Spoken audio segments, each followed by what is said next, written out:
Good morning friend, Muan Sonai ব্লকে সবাইকে স্বাগত। সবাই কেমন আছো?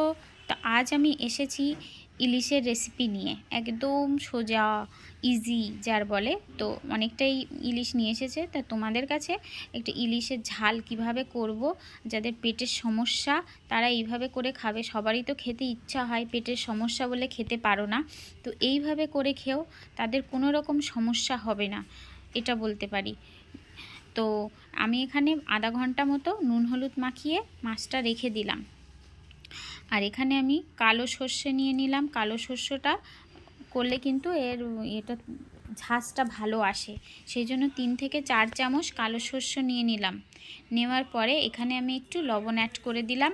লবণ অ্যাড করলে কি হয় বলো তো বন্ধুরা, মানে এর যে তিতকিরি ভাবটা, এটা তিতো তিতো এসে যায়, সেটা কিন্তু আর থাকবে না। তো এখানে 4টে কাঁচা লঙ্কা নিয়ে নিলাম। এবার একটু জল দিয়ে এটা পেস্ট করে নেব ভালো করে। তো শিলনোড়াতেও করতে পারো, যাদের বাড়িতে শিলনোড়া আছে। আমার বাড়িতেও আছে, কিন্তু আমি করিনি। তো এখানে আমি কি করেছি, পেস্ট করে নিয়ে এটাকে ভালো করে তোমরা মানে পরিষ্কার কাপড় দিয়ে ছেঁকে নিতে পারো, আর নইলে চা ছেঁকনি দিয়েও ছেঁকে নিতে পারো। তো আমি এখানে চা ছেঁকনি দিয়ে ভালো করে ছেঁকে নিয়েছি।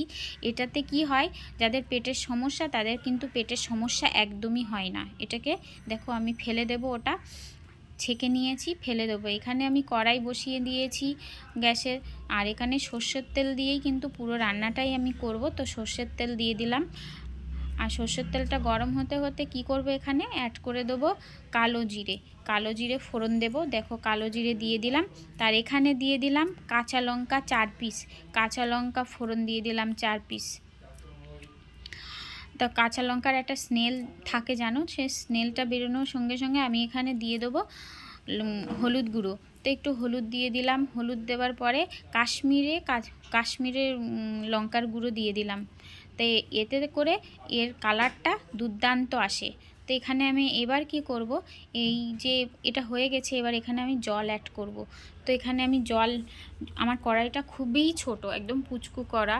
তো এখানে আমি জল অ্যাড করে দিলাম। দেখতে কিন্তু অনেকটাই জল লাগবে, কিন্তু অতটা জল নয় যে অনেক জল, কিন্তু এখানে মানে কড়াইটা ছোট, তো সেই জন্য এইরকম লাগছে। তো আমি জল অ্যাড করে দিলাম।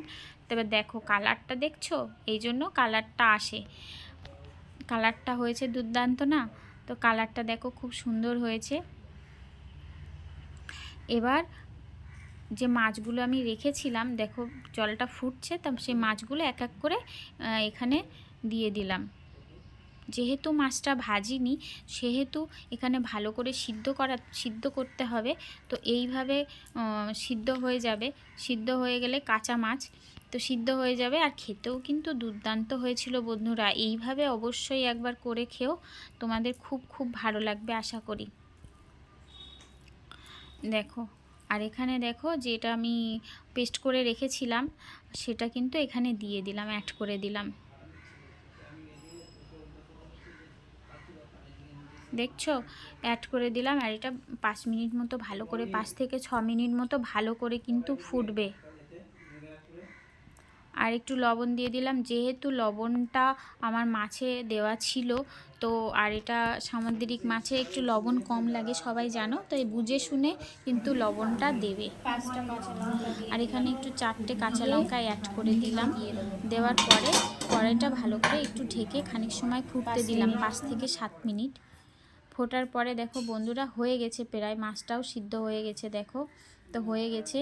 আর এখানে আমি একটাই জিনিস এখানে মেন, কিন্তু এখানে কিন্তু মেন কি বলো তো, মেনটা এখানে একটু সর্ষের তেল অ্যাড করে দেবে। এটাই কিন্তু খুব ভালো সুন্দর মানে টেস্ট আসে সর্ষের তেলটা দিলে। তো এখানে ওপর থেকে কাঁচা কাঁচা সর্ষের তেল অ্যাড করে দেবে। কাঁচা সর্ষের তেলটা দিলে এর যে একটা গন্ধটা কিন্তু দারুণ আসে। তো আমি সেই জন্য একটু কাঁচা সর্ষে, এটা কেউ স্কিপ করবে না, মানে কাঁচা সর্ষের তেলটা অবশ্যই দেবে। দিয়ে 2 মিনিট 5 মিনিট মতো ঢেকে ওটাকে ভালো করে ফুটিয়ে নিয়ে এবার দেখবে মাছটা তোমার রান্না অলমোস্ট হয়ে গেছে। এবার এইভাবে করে অবশ্যই করে খাইও বাড়ির যাদের পেটের সমস্যা আছে, আর নিজেরা বাড়িতে যারা এইভাবে করে খাওনি, একবার করে অবশ্যই খেয়ে আমাকে জানিও কমেন্ট করে। আর ভালো লাগলে দেখো আমি নামিয়েছি, দেখতে কি সুন্দর হয়েছে। যারা এইভাবে এইভাবে করে খেয়ে আমাকে জানিও, আর যাদের ভালো লাগলে অন্যদেরও শেয়ার করে দিও, যাদের পেটের সমস্যা আছে, যারা খেতে পাচ্ছে না ভয়ে। তো এইভাবে করে খেতে বলো। আর নেক্সট ভিডিওর জন্য অবশ্যই অপেক্ষা করো। সবাই খুব খুব সুস্থ থেকো, ভালো থেকো, টাটা, বাই।